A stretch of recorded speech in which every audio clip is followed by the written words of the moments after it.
How's it going, everybody? Hope you're all doing well. So, you've probably read the title, and it's probably gonna be titled something along the lines of I'm ditching the ACOG, and that's gonna upset a lot of folks. But let me clarify a little bit on this before we dive into it.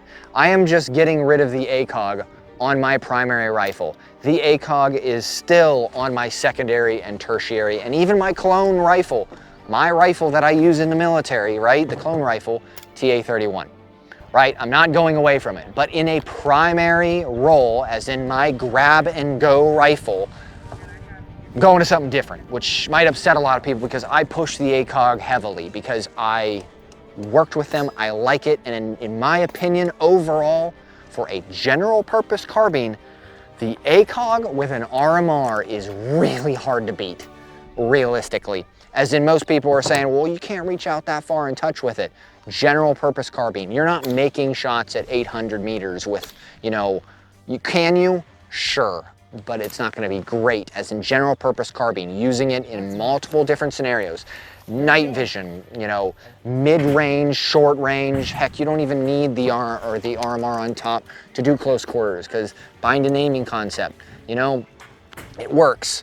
I've used them for a long period of time. But anyways, what am I going to? And this might shock a lot of you, but I am going to the Elcan Spectre DR. Yes, Brass Facts has finally made an impact heavily on this, on my opinion, because he really uses this weapon system or this sighting system a lot. And I actually purchased this one from him, funny enough. I reached out to him, talked to him about it, and this was probably over a year ago, at least by this point, but I have been using it heavily, and I'm starting to understand why is this a better system. Now, why? There's one big reason of why I went to this over the ACOG, and that is thermal capability. Having a thermal clip-on in this package as an 11.5 carbine is harder to do, especially when you have a lot of stuff going on. This is a general purpose carbine, my go-to-war rifle, my grab and go, so I want it capable roughly of reasonably a lot of things. I want the night vision capability at PLC, right? That takes up rail space. The flashlight with dual capability, right? I want to be able to shoot this left-handed and right-handed very easily, not have an issue.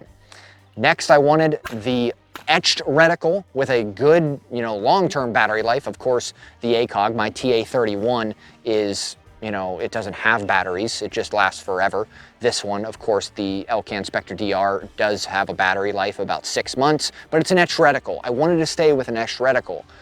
But as I started to use the thermal capabilities, that is where I kind of had an issue with the ACOG, is because it's dedicated for power.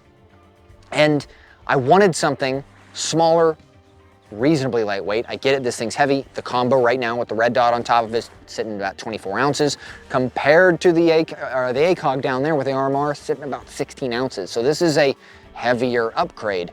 But again, thermal doesn't work really well through higher magnification. Anything higher than 4, the iRay Arch 25 doesn't really like.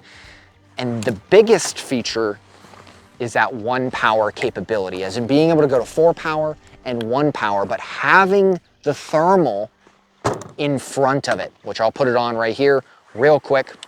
Hopefully it goes on. Sometimes this is, there you go, it's already on. Sometimes it doesn't like to go on, but right there, that is the size package of a normal LPVO. So now I'm getting roughly the capabilities of an LPVO, but without pushing this thermal so far out the front of this 11.5 carbine, because I'm gonna run it suppressed. So if I do 14.5 like this, now the suppressor is getting longer and longer. It's getting further and further out there. What's the smallest that I can kind of pack everything on, but make it reasonably capable?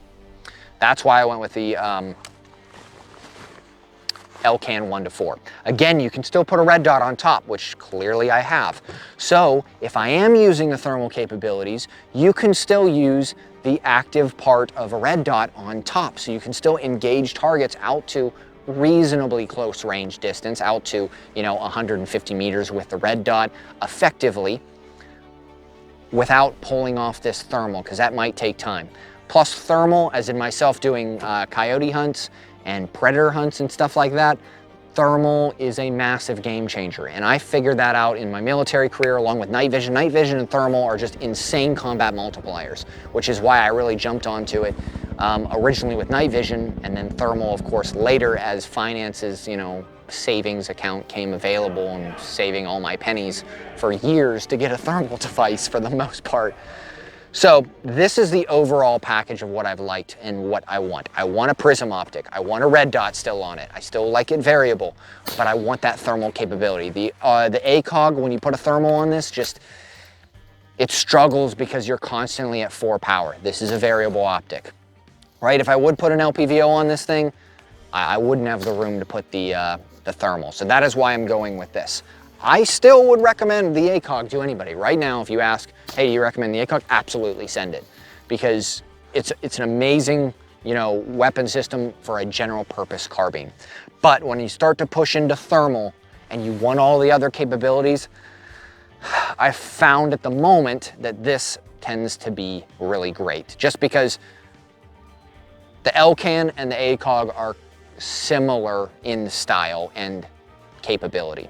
So I guess that's the reason why I went to it. Some people can be upset and say, hey, I don't really like that. That's fine. You can run whatever you want to run. I'm not telling you you have to do this. If you like a red dot, if you like an LPVO, if you like other optics, just continue doing with it. It's your MET-TC. Continue running it. It's fine. It's just, this is what I'm gravitating towards, and man, is it an effective system. So, yep, the title is I'm ditching the ACOG. Kind of am, just on the primary, but again, I still would recommend ACOGs heavily.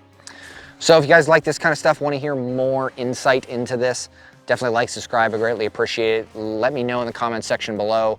Granted, there's probably other things like, well, you could have just done this, or you could do this, and you could do that, and cool. I already have a lot of these systems. Heck, I even had the LCAN for a year and the thermal for a year before I even made this setup, right? It's all different. You can run whatever you want. But if you like this kind of stuff, again, like, subscribe, greatly appreciate it. And I hope you all have a great day.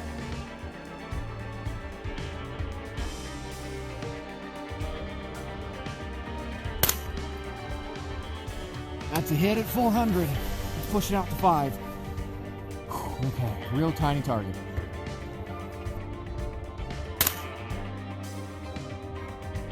That's a hit.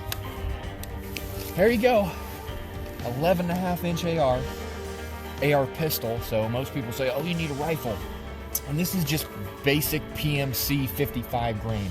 I'm going all the way out to 500 with this thing and making hits on man-sized targets.